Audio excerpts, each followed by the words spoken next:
well, it's also about being very flexible about what students are entitled to and making them aware of what they're entitled to. And so I'm talking mainly about extensions here.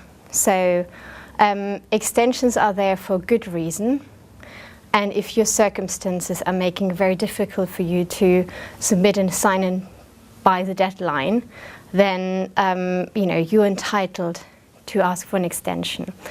Students who have a support agreement in place, they can ask for extensions in a much more straightforward way, so they don't have to each time describe the circumstances that lead them to ask for an extension. They just refer to the support agreement, and then no further questions will be asked.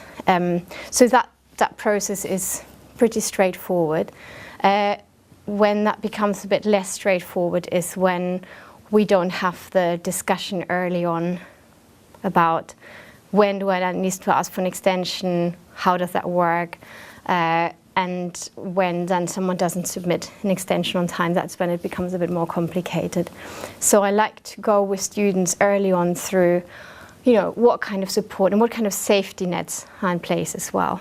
And sometimes a bit difficult because the students start and they're really motivated, nothing's going to happen, they're never going to have to ask for an extension, and they're never going to need anything additional. And that's great, that's a great attitude to start with. But that's at that time when everything goes well, that you just need to make sure that they have all the information. Okay, great, but what if? Here's everything, and don't look at it now, but that's where the information is. Doing one module means I can dedicate most of my time to studying one thing rather than trying to juggle 3 modules as the other students are. Having written in my student support plan that if I needed extra time to complete an assignment has turned out to be really, really necessary.